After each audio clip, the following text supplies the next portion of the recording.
Bhiwadi bus stand के पास जगत colony में रह रहे जसवंत सेन को पैसे देकर दुल्हन लेकर आना महंगा साबित हुआ। यह जसवंत की दूसरी शादी थी।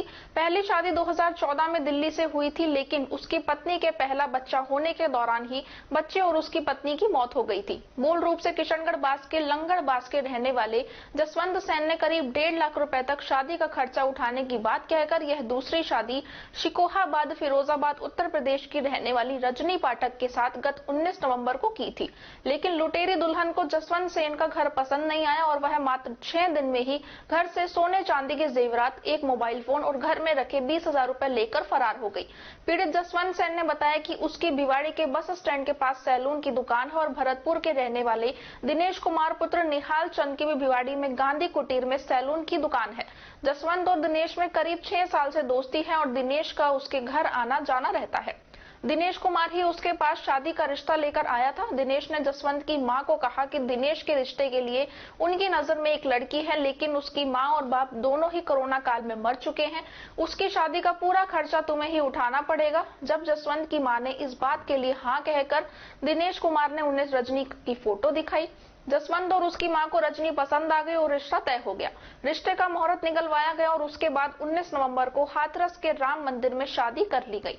जिस समय शादी हुई उस समय मंदिर में दूल्हे के रूप में जसवंत सेन और दुल्हन के रूप में रजनी पाठक के साथ उनके पड़ोसी महावीर मौजूद थे। हाथरस के हनुमान मंदिर में शादी कर रजनी पाठक दुल्हन के रूप में भिवाड़ी की जगत कॉलोनी में अपने पति जसवंत सेन के साथ 20 नवंबर को आ गई। सब कुछ ठीक ठाक चल रहा था कि अचानक 25 नवंबर की रात को रजनी ने अपने पति जसवंत सेन व अपनी सास को खाना खिलाया और सोते समय चाय पिलाकर सुला दिया। सोने के बाद जसवंत सिंह व उसकी मां को ऐसी बेहोशी छाई कि रात में क्या हुआ उन्हें कुछ नहीं पता। रात करीब 2:30 बजे जब जसवंत सेन की आंख खुली तो उसकी पत्नी उसके कमरे से गायब थी। जब जसवंत ने अपने आसपास देखा तो संदूक का ताला खुला हुआ था और जो बैग रजनी अपने साथ लेकर आई थी वह बैग भी गायब था। जब जसवंत उठकर बाहर जाने लगा तो बाहर से कमरे की कुंडी लगी हुई थी। जसवंत ने जोर से आवाज लगाकर अपनी मां को जगाया और कुंडी खुलवाई तो रजनी का कहीं भी आता पता नहीं लगा। मामले को भांपते हुए जब जसवंत ने घर में रखी खुली हुई संदूक को चेक किया तो उसमें से 20,000 रुपए नकद, एक चांदी की पांजेब और एक सोने की अंगूठी गायब थी। रात में ही जसवंत ने अपनी पत्नी को इधर उधर तलाश करने की कोशिश की, लेकिन उसका कहीं भी पता नहीं चल पाया। 26 नवंबर को जसवंत ने शादी के बिचौलिए दिनेश कुमार से बात की तो उसने भी संतोषजनक आंसर नहीं दिया और कहा कि मुझे नहीं पता रजनी कहां चली गई। अपने आप को ठगा समझकर जसवंत ने भिवाड़ी फूलबाग थाने में मामले की एफआईआर दर्ज कराई तो वहां से भी उसे यह कहकर घर भेज दिया गया कि शादी तुमने की है, दुल्हन तुमने पसंद करके लाए थे, अब तुम्हारी दुल्हन घर से भाग गई तो इसमें पुलिस क्या करेगी, जाओ तुम खुद ही तलाश करो। रिश्ता तय होने के बाद 10 नवंबर को शादी में बिचौलिया दिनेश कुमार और जसवंत के पड़ोसी महावीर सिंह और स्वयं जसवंत सेन रजनी की गोद भराई और रोकने की रस्म अदा करने के लिए उसके गांव उत्तर प्रदेश शिकोहाबाद गए थे। बिचौलिए दिनेश कुमार ने वहां पर सभी रस्में अदा कराई और उसके बाद जब जसवंत वापस भिवाड़ी आने लगा तो उसे यह कहकर रोक लिया गया कि अब कुछ दिनों की बात है, शादी करके दुल्हन को अपने साथ ही ले जाना। जसवंत और महावीर भी उनकी बातों में आ गए और वहीं पर रुक गए। बाद में 19 नवंबर को हाथरस के राम मंदिर में शादी हुई और 20 नवंबर को भिवाड़ी पहुंचे। इधर अपने इकलौते बेटे की पहली शादी के बाद अपनी पहली बहू और नवजात पोते को खो चुकी जसवंत की मां अब दूसरी बहू के द्वारा दिए गए धोखे से आहत हुई घर के बाहर अकेली बैठी हुई आंसू बहा रही है। बड़ी मिन्नतों से अपने बेटे की दूसरी शादी कराने वाली जसवंत की मां भी अपने आप को भाग्यहीन मानते हुए रोती बिलखती हुई कहती है कि उनके साथ भगवान ने बहुत बुरा किया। ऐसी दुल्हन किसी को भी नसीब ना हो, उसके खिलाफ कड़ी कार्रवाई की जानी चाहिए, जिससे जो धोखा उनके साथ हुआ किसी दूसरे गरीब के साथ ना हो। फिलहाल पीड़ित मां बेटे पुलिस थाने और एसपी कार्यालय के चक्कर लगा रहे हैं, लेकिन उन्हें समाधान निकलता हुआ नजर नहीं आ रहा। जसवंत भिवाड़ी में करीब 14 साल से अपनी मां के साथ रह रहा है। पहले भिवाड़ी में स्टार हॉस्पिटल के पास एक सैलून की दुकान चलाता था, लेकिन करीब 6 साल से भिवाड़ी के बस स्टैंड के पास अब सैलून की दुकान चला रहा है। इस सैलून की दुकान से करीब 10 से 15,000 रुपए महीने की कमाई होती है, जिसमें वह 2,000 रुपए कमरे का किराया देता है तो बाकी पैसों से पूरे घर का महीने का खर्च चलता है। जसवंत की मां ने अपने बेटे का घर बसाने के लिए 1 लाख रुपए उधार लिए थे, जिनमें से 50,000 रुपए तो बजरी रोड़ी का काम करने वाले गोवर्धन से लिए थे, तो वहीं 50,000 रुपए सर्विस सेंटर का काम करने वाले ब्रह्माजीत से लिए थे। जसवंत की मां ने यह पैसे 1 महीने की उधारी पर लिए थे। उनमें से गोवर्धन के 50,000 रुपए तो जसवंत ने वापस लौटा दिए हैं, लेकिन ब्रह्माजीत के 50,000 रुपए देने अभी बाकी है। अब ब्रह्माजीत जसवंत से अपने पैसे लौटाने की मांग कर रहा है। जसवंत की शादी में कुल 1.5 लाख रुपए का खर्चा हुआ था। जसवंत की मां ने 1 लाख रुपए जो उधार लिया था वह लगाया और 50,000 रुपए अपने बेटे की कमाई में से थोड़ा थोड़ा बचाकर जो 50,000 रुपए की पूंजी जोड़ रखी थी वो भी लगा दिया था। इसमें शादी होने से पहले ही 10 नवंबर को 50,000 रुपए तो जसवंत के साले गजेंद्र ने अपने अकाउंट में डलवाए। ये पैसे जसवंत की दुल्हन रजनी के लिए शॉपिंग करने, कपड़े, गहने लेने आदि के नाम पर डलवाए गए थे। इसके बाद 80,000 रुपए नकदी शादी के दौरान ही शादी कराने वाले बिचौलिए दिनेश कुमार ने रजनी के घर वालों को देने के लिए नगद दिए थे और 20,000 रुपए आने जाने में बस अन्य सामान में खर्च हो गया। पीड़ित जसवंत सेन ने शादी कराने वाले बिचौलिए दिनेश कुमार पर शादी कराने के बहाने लूटने वाली गैंग का सदस्य होने का आरोप लगाया है। जसवंत का कहना है कि जब 20 नवंबर को वह शादी करने के बाद घर आया तो उसके दूसरे दिन दिनेश कुमार उसके पास आया और कहने लगा कि उसकी नजरों में एक लड़की और है, कोई दूसरा लड़का बताओ जिसकी शादी करा सके। लेकिन जसवंत ने मना कर दिया। जसवंत के मना करने के बाद दिनेश कुमार ने कहा कि या तो कोई दूसरा लड़का बता दो, वरना तुम परिणाम भुगतने के लिए तैयार रहना। और 5 दिन बाद ही लुटेरी दुल्हन उनके घर से सब कुछ लूट कर ले गई।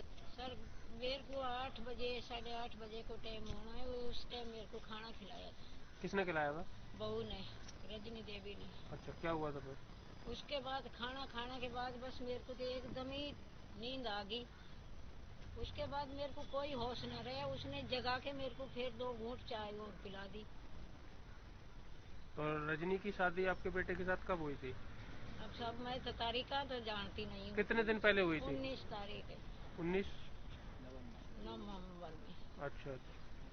तो शादी की क्या पूरी रस्में निभाई गई थी? कौन बिचौलिया था? कैसे आपको पता चला? लड़की के घर वालों तक आपको कौन लेके गया? सर हमारे पास में दिनेश नाई आया था। कहाँ का है? भरतपुर का है जी।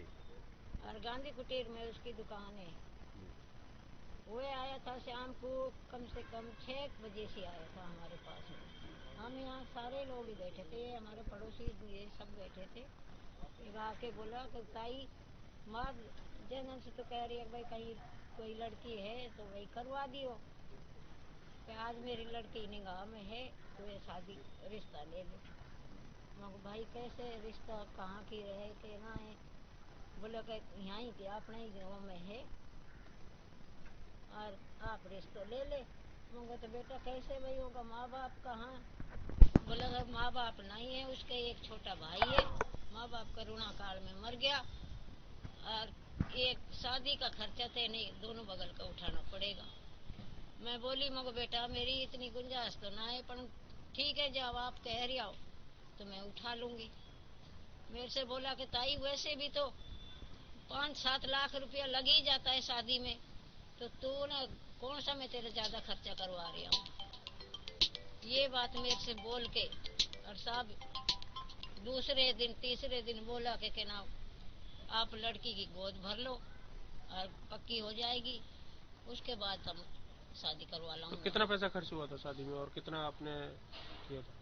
सर मेरे घर में 80,000 रुपया था, वो मैं उनको गिन के दे दिया। बोला कि लड़की वाला ने पहली पैसा चाहिए, वो खर्चा पानी करेगा, अपना व्यवस्था करेगा, लगता है कपड़ा है, हर एक कपड़ा माँ बाप कुछ न कुछ अपनी बेटी को दे के तोड़ता है।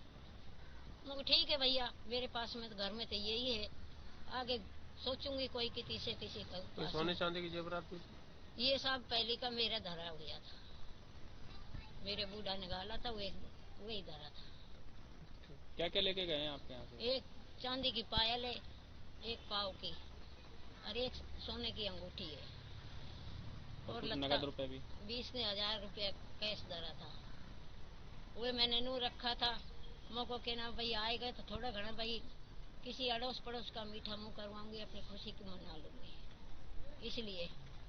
तो पुलिस कंप्लेंट की क्या आप लोगों ने? सर करी थी, हमारी कोई सुनवाई नहीं। एसपी के पास गए आप? गए थे सर। क्या क्या उन्होंने? उसने हमारी बात सुनी ही नहीं है। क्या क्या आया? कुछ नहीं बोला। बोला कि तुमने शादी करी है, लड़की पसंद तुम नहीं करी होगी, क्या इसमें पुलिस क्या करेगी? बस इतनी बात एफसी ने बोला है। अभी आप क्या चाहते हैं, क्या मांग आपकी? सर हम तो कुछ नहीं चाहते, मैं गरीब नहीं हूँ, मेरे को मेरा पैसा वापस कर दे मैं, और मेरे को कुछ भी ना चाहिए। अपनी लड़की ने रखे बेशक, मुझे नहीं चाहिए। आज तो मेरे साथ ये दुर्घटना करके गई है, हम दो माँ बेटा हाँ, कल वो हमको जहर भी दे जाएगी तो हम कहीं जाएंगे, क्या करेंगे साथ? जैसे मेरे साथ हुई ऐसी कहीं और इनके साथ भी हो जाएगी।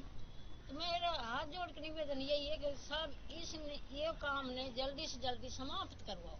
फिर मैं दुकान से आया था और बोली कि मेरा खाना खुना गर्म पानी हो गया। बोली गर्म पानी तो नहीं है, आप एक काम करो, मैं आपके लिए चाय बना के ला रही हूँ। मैं आज कौन सा टाइम में चाय बना रही थी, मैं 4 दिन तक करो चाय देखी नहीं रात के टाइम पीते हुए।